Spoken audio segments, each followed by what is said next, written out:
बुद्ध की अनूठी क्रांति।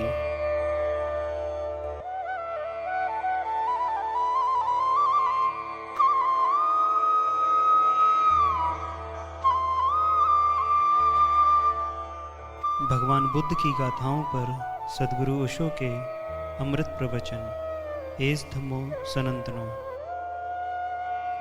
प्रवचन नंबर 61, भाग 1, बुद्ध की अनूठी क्रांति। जब जब भूखे टुकड़े होते,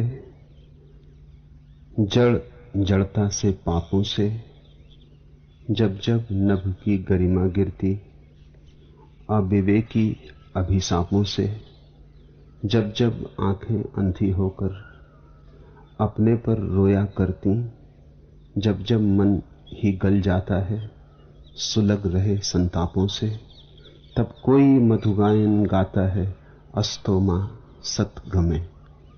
जब जब कालिख पुत जाती है दिवाली के माथे पर, दिशा दिशा पर निसी छा जाती है, खो जाती है डगर डगर। गलियां तो लुट जाया करती, सड़कों पर डांके पड़ते, घर घर दीवाला हो जाता नीलाम नगर। तब कोई गायन गाता है तमसोमा ज्योतिर्गमे। जब जीवन मरुथल बन जाता, मर जाता प्यासा प्यासा, अब अनब्याही रह जाती है निर्धन कुंवारी अभिलाषा।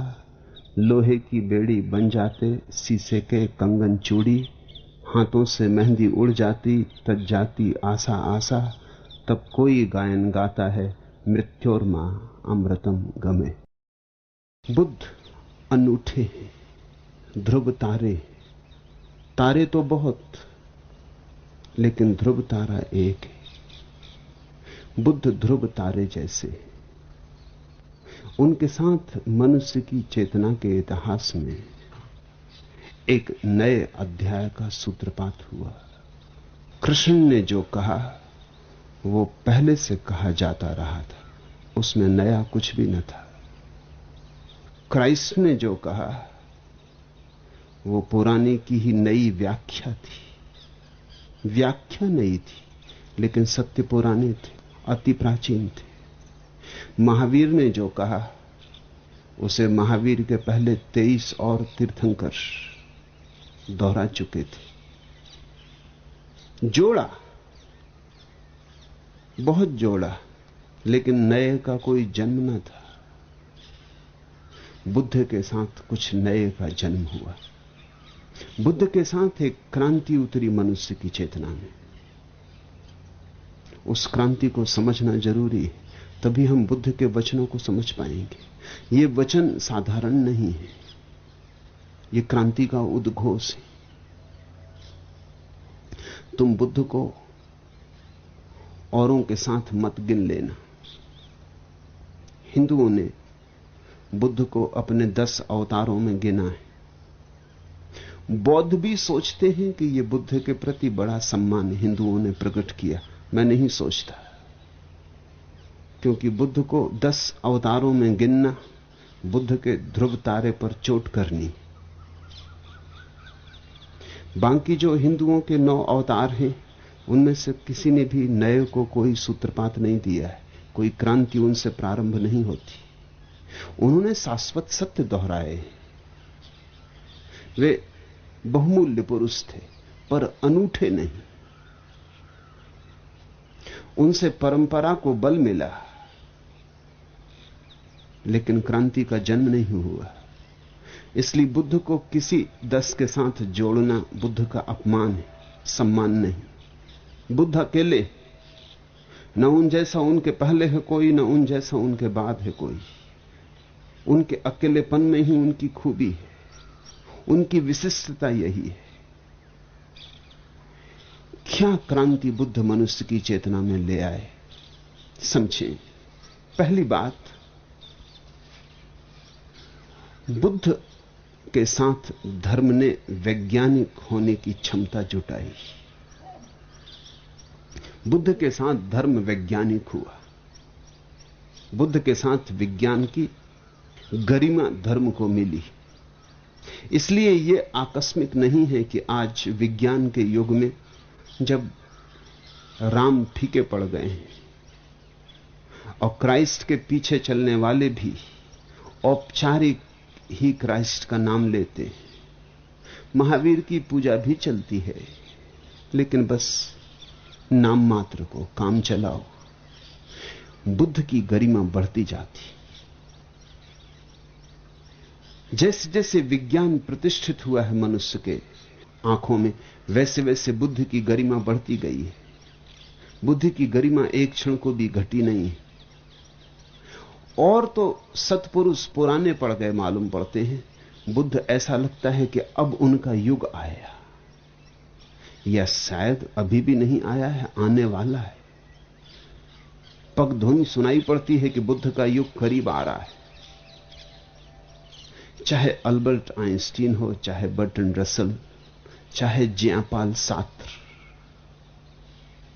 चाहे कार्ल जेस्पर्स, पश्चिम के बड़े से बड़े विचारक भी जो क्राइस्ट के सामने झुकने में बेचैनी अनुभव करते हैं, उनके सिर भी बुद्ध के सामने झुक जाते हैं। बर्टन रसल ने लिखा है कि मैं ईसाई घर में पैदा हुआ और ईसाई धारणा में पाला पोसा गया, लेकिन उससे मैंने छुटकारा पा लिया। एक बड़ी अनूठी किताब लिखी है, why I am not a Christian, मैं ईसाई क्यों नहीं हूं, और सारे तर्क दिए हैं कि जीसस का व्यक्तित्व अवैज्ञानिक है, इसलिए मैं ईसाई नहीं हो सकता। लेकिन बर्टन रसल ने भी कहा, बुद्ध के साथ बात कुछ और है। बुद्ध को इंकार करना मुश्किल है, क्योंकि बुद्ध ने अवैज्ञानिक कोई बात ही नहीं कही। बुद्ध ने एक शब्द नहीं उच्चारा जिसे तुम तर्क से खंडित कर सको। बुद्ध ने एक बात नहीं कही जो बुद्धि की कसौटी पर खरी ना उतरती हो। इसका यह अर्थ नहीं कि बुद्ध बुद्धि पर चुक जाते, बुद्ध बुद्धि के पार जाते, लेकिन बुद्धि का सहारा लेकर जाते हैं, बुद्धि के विपरीत नहीं, विरोध में नहीं। यह बुद्ध की पहली क्रांति है। बुद्ध कहते हैं बुद्धि की भी सीढ़ी बना लेंगे, इस पर चढ़ेंगे। सत्य बुद्धि के पार है, लेकिन बुद्धि विरोधी नहीं है, एंटी इंटेलेक्चुअल नहीं है, सुप्रा इंटेलेक्चुअल है। इसलिए बुद्धि को छोड़ने की जरूरत नहीं है सत्य को पाने के लिए। बुद्धि को परिमार्जित, निखारने की जरूरत है, शुद्ध करने की जरूरत है। अगर बुद्धि शुद्ध ना हो तो जहर है, शुद्ध हो जाए तो अमृत है। बुद्ध बुद्धिवादी है, यद्यपि उनकी बुद्धि बुद्धि के पार जो है उसकी तरफ इशारा करती। इसलिए कोई बुद्धिवादी बुद्ध को इंकार नहीं कर सकता। बुद्ध ने, जानते हो, भगवान की बात ही नहीं की, ईश्वर की बात ही नहीं की, परमात्मा का नाम ही नहीं लिया। नहीं कि बुद्ध को पता नहीं है, बुद्ध को पता ना होगा तो किसको पता होगा। लेकिन ये नाम लेना भी अबौद्धिक मालूम पड़ता है, इसका प्रमाण नहीं जुटाया जा सकता। अगर कोई पूछे कहां है ईश्वर, तो कैसे प्रमाण जुटाओगे? तो बुद्ध ईश्वर की बात छोड़ दिए, लेकिन अप्रमाणिक बात कहने की उन्होंने भूल नहीं की। ईश्वर के संबंध में चुप रह गए, ध्यान की बात कही, क्योंकि वे जानते हैं जो ध्यान में उतरेगा वो एक दिन ईश्वर को जान ही लेगा। ईश्वर की बात ही क्या करनी, स्वाद ही ले लेगा, उस दिन डोल जाएगा, उस दिन मस्त हो जाएगा। लेकिन जब तक स्वाद नहीं लिया है तब तक कहीं ऐसा ना हो कि ईश्वर की बात करके ही रुकावट पड़ जाए। तुमने देखा बहुत लोग ईश्वर के कारण ही धार्मिक होने से रुके, क्योंकि ईश्वर में ही भरोसा नहीं आता तो धार्मिक कैसे हो। बुद्ध ने नास्तिक को भी धार्मिक होने का मार्ग खोला। यह अपूर्व क्रांति है। बुद्ध ने कहा नास्तिक हो, ठीक है, भले हो, आओ, क्योंकि ध्यान करने में तो नास्तिक को भी क्या बाधा हो सकती है। और ध्यान रखना, जब बुद्ध कहते हैं ध्यान, तो उनका वही अर्थ नहीं होता जो दूसरों का होता है। जब मीरा कहती है ध्यान, तो उसका अर्थ होता है कृष्ण पर ध्यान, किसी पर ध्यान। जब बुद्ध कहते हैं ध्यान, तो वो कहते हैं जब तक कोई तुम्हारे चित्त में है तब तक ध्यान ही नहीं, न कृष्ण, न राम, न अल्लाह। जब तक तुम्हारे चित्त में कोई है तब तक चित्त है, तब तक कैसा ध्यान? तो ध्यान का अर्थ है चित्त से शून्य हो जाना, विचार से शून्य हो जाना। किस पर ध्यान? बात ही गलत है। ध्यान एक अवस्था है निर्विचार की। ध्यान एक अवस्था है जब तुम बिल्कुल अकेले हो, एकाकी, अकेला तुम्हारा चैतन्य बचा, निर्विकार, जरा भी बादल न रहे, आकाश बचा, कोरा आकाश, निरभ्र आकाश, तब ध्यान। इस ध्यान को तो नास्तिक भी कर सकता है। इस ध्यान के लिए कोई भी श्रद्धा जरूरी नहीं है। बुद्ध ने एक नया शब्द कहा, शोध। श्रद्धा नहीं, शोध, खोज। श्रद्धा का अर्थ होता है खोजने के पहले मान लो। श्रद्धा का अर्थ होता है मानना पहले, खोजना बाद में। लेकिन बुद्ध कहते हैं अगर पहले मान ही लिया तो खोजोगे कैसे? फिर तो मान्यता ही बाधा बन गई। खोज का तो अर्थ है आंख खाली हो, कोई मान्यता ना हो, न पक्ष न विपक्ष। खोज का तो अर्थ होता है इतना ही बोध हो कि मुझे पता नहीं और मैं पता करना चाहता हूं। तुम अगर आस्तिक से पूछो तो वो कहता है ईश्वर है, मेरी श्रद्धा है। नास्तिक से पूछो तो वो कहता है ईश्वर नहीं है, ये मेरी श्रद्धा है। आस्तिक और नास्तिक दोनों श्रद्धालु हैं। एक ईश्वर के होने को मानता है, एक ईश्वर के न होने को। बुद्ध कहते हैं दोनों धार्मिक ना रहे। धार्मिक का तो अर्थ है कि आदमी कहेगा मुझे पता नहीं है, मैं अंधेरे में खड़ा हूं। खोजना है। जब तक खोज ना हो जाए तब तक कैसे कहूं कि ईश्वर है या नहीं है? खोज हो जाएगी पूरी तब कहूंगा। निष्पत्ति तो बाद में आएगी। यही तो विज्ञान की प्रक्रिया है। विज्ञान की प्रक्रिया के ये चरण है: पक्षपात रहितता, धारणा शून्यता, अवलोकन, ऑब्जर्वेशन। लेकिन अवलोकन तो हो ही नहीं सकता अगर तुम पहले से ही मान के चले हो। तब तो तुम वही देखते रहोगे जो तुम देखना चाहते हो। तब तो तुम्हारी आंखें तुम्हें वही दिखाती रहेंगी जो तुम देखना चाहते हो। असंभव है। मैंने सुना है कि मुल्ला नसरुद्दीन की पत्नी उससे बहुत परेशान हो गई। शराब और शराब और शराब, कोई उपाय न दिखे उसे शराब से छुड़ाने का। तो उसे एक सूझ आई। मुल्ला रात लौटता है शराब पी के घर, तब करीब का रास्ता मरघट से होकर गुजरता है। तो रात के नशे में डर इत्यादि तो खो ही जाते हैं। नशे में किसका क्या हो, उसके मरघट है कि क्या, तो वो करीब के रास्ते से घर आता। दिन में तो मरघट से नहीं निकलता, दिन में तो लंबे रास्ते से मधुशाला जाता है। लेकिन रात जब पी चुकता है तो फिर वो कब्रों को ही टकराता हुआ, कब्रों पे ही गिरता हुआ घर लौटता। तो उसे एक सूझ आई पत्नी को कि अब और तो कोई उपाय नहीं है, तो कुछ ये तरकीब की जाए। वो एक रात जाके कब्र के पीछे छिप गई,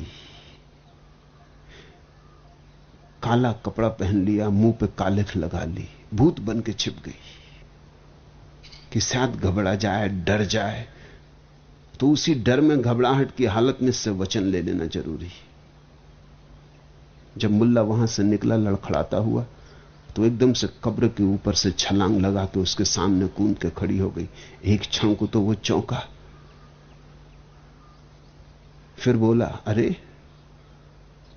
पत्नी खूब जोर से चिल्लाई कि घबरा जाए, मगर बोला, चिल्लाओ करो मत, पहचाने नहीं मैं कौन हूं? मुल्ला ने उससे कहा। तो उसकी पत्नी ने कहा, कौन हो? उसने कहा, मैं हूं मुल्ला नसरुद्दीन और तुम हो मेरे साले। अपनी बहन को भी भूल गए, तुम्हारी बहन से तो मेरी शादी हुई। चेहरा कुछ पहचाना हुआ सा लगा, तो उसने सोचा हो ना हो मेरी पत्नी का भाई है। आओ हाथ मिलाओ और घर चलो, तुम्हारी बहन बड़ी खुश होगी। धारणा पहले से हो, पहले से एक आकृति मन में हो तो उसी आकृति के सहारे तुम देखोगे। वो चीख पुकार तो पत्नी की पहचानी हुई थी, कई दफे चीख चुकी, पुकार चुकी। इस तरह का विकराल रूप घर में भी रख लेती। घर में पत्नियां बड़ा विकराल रूप रख लेती, इसलिए तो बाहर निकलते वक्त उनको साज समझने में बड़ी देर लग जाती, क्योंकि घर तो वो चंडी होती। तो ये रूप घर देख चुका था कई दफा, पहचाना हुआ रूप था। यद्यपि स्थान नया था, मरघट था, कालक भी लगा ली थी मुंह पर, बाल बिखरा लिए थे, काले कपड़े पहन लिए थे, तो भी फर्क न पड़ा, पहचान गया। तुम्हारी आंख में जब कोई आकृति बसी हो तो तुम उसे खोज ही लोगे। हम वही सुनते हैं जो हमारी धारणा है, हम वही देखते हैं जो हमारी धारणा है। विज्ञान का अनिवार्य चरण है कि तुम निर्धारणा से जाओ। तुम पहले से ख्याल लेके मत जाना, शून्य मन जाओ, नग्न मन जाओ, तो अवलोकन होगा। फिर परीक्षण करो, क्योंकि अवलोकन से कुछ नहीं होता। जो बात पहली दफा समझ में आ गई हो उसे कई तरफ से जांचो परखो, बहुत प्रयोग करो। जब हर प्रयोग में एक ही नतीजा आए और कभी अपवाद ना हो, तब कुछ रास्ता है, तो अनुभव होगा। अनुभव से निष्पत्ति होगी। श्रद्धा बाद में, श्रद्धा पहला कदम नहीं है विज्ञान में। पहला कदम संदेह, अंतिम कदम श्रद्धा। जिसको तुम धर्म कहते हो आमतौर से, उसमें श्रद्धा पहला कदम और संदेह की तो कोई जगह ही नहीं। इसलिए बहुत बुद्धिमान लोगों को मजबूरी में अधार्मिक रहना पड़ता है, क्योंकि ये बात उनकी पकड़ में नहीं आती। संदेह को कहां ले जाएं, है तो है, और अगर परमात्मा ने दिया है संदेह तो उसे काट के कैसे फेंक दें? उसका कोई उपयोग होना चाहिए। इसलिए मैं कहता हूं बुद्ध ने अनूठी बात कही। बुद्ध ने कहा संदेह का उपयोग हो सकता है, संदेह को श्रद्धा की सेवा में लगाया जा सकता है। संदेह श्रद्धा के विपरीत नहीं है। संदेह के ही सहारे श्रद्धा खोजी जा सकती, यही तो विज्ञान करता है। संदेह के सहारे श्रद्धा खोजता है, और वैज्ञानिक जब एक निष्पत्ति पर पहुंचता है तो संदेह का कारण ही नहीं रह जाता। सब परीक्षण कर लिए, अवलोकन कर लिया, सब तरह से जांच परख कर ली, ऐसा पाया। तथ्य, धारणा नहीं, तथ्य। बुद्ध का एक नाम है तथागत।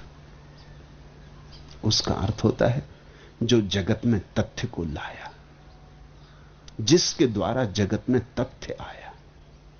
इसके पहले कल्पनाएं थी, धारणाएं थी, विश्वास थे। तथागत प्यारा शब्द है, उसके बहुत अर्थ होते हैं।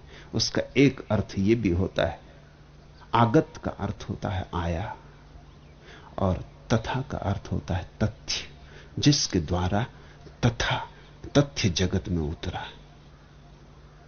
जिसने सत्य को तथ्य के माध्यम से खोजने के लिए कहा, जिसने श्रद्धा की शोध संदेह के द्वारा करने को कहा। यह बड़ी कीमिया है कि हम संदेह का उपयोग श्रद्धा को पाने के लिए कर लें। केसर कस्तूरी नहीं, मैली राख कर सकती है पावन, कनक रजत के जूठे पात्र। तुमने देखा, जूठे पात्र को साफ करना हो, केसर कस्तूरी नहीं, मैली राख कर सकती है पावन, कनक रजत के जूठे पात्र। स्वर्ण और चांदी के बने जूठे पात्रों को साफ करना हो तो राख का सहारा लेना पड़ता है। केसर कस्तूरी से थोड़ी पात्र शुद्ध होते, राख से शुद्ध होते। और राख क्या शुद्ध करेगी तुम कहोगे, राख तो खुद ही शुद्ध नहीं है। ऐसा ही संदेह है, ऊपर से देखोगे राख, लेकिन अगर इसका उपयोग कर लो तो तुम्हारी आत्मा के रजत कनक के पात्र इससे शुद्ध हो जाते। बुद्ध ने संदेह को शुद्धि के लिए उपयोग कर लिया, और कलाकार वही है जो व्यर्थ का भी सार्थक उपयोग कर ले। गुणी वही है जो कांटे को भी फूल बना ले। काट देना कोई गुण नहीं है, उपयोग कर लेना, सृजनात्मक उपयोग कर लेना गुण है। विज्ञान कहता है निरपेक्ष रहो, कोई अपेक्षा लेके सत्य के पास मत जाओ। आंखें खाली हो ताकि तुम वही देख सको जो है, यथावत तथावत। तुम अगर पहले से ही कुछ मान के चल पड़े हो तो वही देख लोगे, तुम्हारी कल्पना का प्रक्षेपण हो जाएगा। मेरे एक मित्र थे, बूढ़े आदमी थे, अब तो चल बसे, महात्मा भगवान दीन। एक महानगर में कुछ पैसे इकट्ठे करने गए थे, कहीं एक आश्रम बनाते थे। सीधे साधे आदमी थे, बस एक अंडरवियर पहने रहते थे, कभी कभी सर्दी इत्यादि में एक चादर भी डाल लेते थे। वो अंडरवियर पहने वो दुकानों पर गए, किसी ने 4 आने दिए, किसी ने 8 आने दिए, किसी ने रुपया दिया। सांझ जब मुझे मिले, उन्होंने कहा कि इतना बड़ा नगर है, कुल 20 रुपए इकट्ठे हुए। मैंने कहा आप पागल हो, ये कोई ढंग है? आपको महात्मा होना आता ही नहीं, मुझसे पूछा होता। ये जाने का ढंग ही नहीं। अब 2-4 दिन रुक जाओ, 2-4 दिन जाओ मत, लोगों को भूल जाने दो। उन्होंने कहा क्यों, फिर क्या होगा? मैंने कहा देखेंगे। 4 दिन बीत जाने के बाद अखबार में मैंने खबर दिलवाई कि बड़े महात्मा गांव में आए, महात्मा भगवान दीन। और 4-6 मित्रों को कहा कि जरा डुंडी पीटो, उनकी खबर करो गांव में। फिर 15-20 मित्रों को इकट्ठा कर दिया। मैंने कहा इनको साथ लेके अब जाएं, उन्हीं दुकानों पे जाना जिनसे 4 आने और 8 आने और 12 आने पाए थे। उन्हीं दुकानों पर गए। वो लोग उठ चरण छुए कि महात्मा जी आइए, बैठिए, बड़ी कृपा। अखबार में पढ़ा कि आप आए। और 20-25 आदमियों की भीड़। जिसने 4 आने दिए थे उसने 500 रुपए दिए, जिसने 8 आने दिए थे उसने 1000 रुपए दिए। जब वो सांझ को लौटे तो 20 रुपए नहीं 20,000 रुपए इकट्ठे कर लौटे। मैंने पूछा कहो कैसी रही? लोग प्रचार को देते, विज्ञापन को देते, लोग तुम्हें थोड़ी देते कि तुम चले गए अपना अंडरवियर पहन के। 4 आने दे दिए, यही बहुत, तुमसे अंडरवियर नहीं छीन लिया उन लोगों ने। भले लोग, नहीं तो धक्का मार के निकालते अलग और अंडरवियर छीन लेते सो अलग। मगर वो कहने लगे आश्चर्य की बात है कि उन्हीं दुकानों पर गया और बुद्धुओं को यह भी ना दिखाई पड़ा कि मैं पहले 4 आने लेके चला गया हूं। देखता कौन है? वो 4 आने तुम्हें थोड़ी दिए थे, हटाने को दिए थे कि जो भी हो चलो हटो। फुर्सत किसको है? धारणा। जब धारणा हो मन में कि कोई महात्मा है तो फिर महात्मा दिखाई पड़ने लगता है। चोर हो तो चोर दिखाई पड़ने लगता है।